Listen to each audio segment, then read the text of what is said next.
রাতে ঘুমানোর আগে এই একটি আমল করুন, আল্লাহ তাআলা আপনার সারাদিনের গুনাহ মাফ করে দিবেন।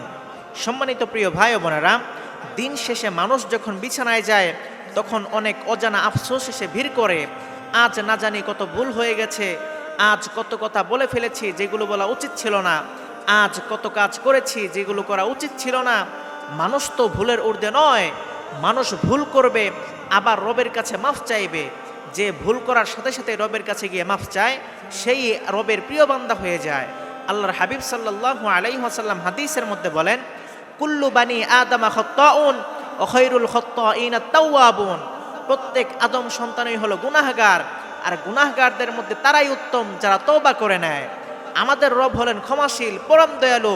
আল্লাহ তাআলা গুনাহগার বান্দাদেরকে ডেকে ডেকে বলতেছেন, কুল ইয়া ইবাদিয়াল্লাযীনা আসরাফু আলা আনফুসিহিম লা তাকনাতু মির রাহমাতিল্লাহ ইন্নাল্লাহা ইয়াগফিরুদ দুনুবা জামিআ ইন্নাহু হুয়াল গফুরুর রহিম।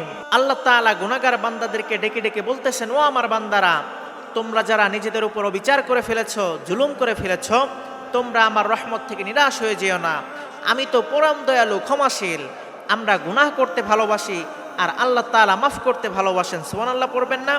সুতরাং সারাদিন আমরা কত কাজ করি, কত কথা বলি, নিজেদের অজান্তেই গুনাহ করে ফেলি। এই জন্য রাতে ঘুমানোর আগে এই একটি আমল করুন, আল্লাহ তাআলা আপনার সারাদিনের গুনাহ মাফ করে দিবেন। আমলটি কিভাবে করবেন? রাতে ঘুমানোর আগে প্রথমে সুন্দর করে ওযু করবেন, এরপর 2 রাকাত নামাজ আদায় করবেন। হাদিসের মধ্যে এসেছে, আল্লাহর হাবিব সাল্লাল্লাহু আলাইহি ওয়াসাল্লাম বলেন, মান তাওয়াজ্জা ফা আহসানা উযুআ সুম্মা সাল্লা রাকাআতাইন। যে ব্যক্তি সুন্দরভাবে ওযু করবে এবং 2 রাকাত নামাজ আদায় করবে, যার মধ্যে দুনিয়ার কোনো খেয়াল থাকবে না, আল্লাহ তাআলা ওই ব্যক্তির আগের গুনাহ মাফ করে দিবেন। সুবহানাল্লাহ পড়েন। নামাজ শেষ করার পর জায়নামাজের মধ্যে বসে 3 বার ইস্তেগফার পাঠ করবেন, 3 বার দুরূদ শরীফ পাঠ করবেন, এরপর 100 বার সুবহানাল্লাহি ওয়া বিহামদিহি পাঠ করবেন, এরপর 2 হাত তুলে আল্লাহ তাআলার কাছে দোয়া করবেন। ইনশাআল্লাহ আল্লাহ তাআলা আপনার গুনাহ মাফ করে দিবেন। এমনকি আপনার গুনাহ যদি সাগর সমপরিমাণ হয়ে যায়, আল্লাহ তাআলা আপনার সকল গুনাহ মাফ করে দিবেন।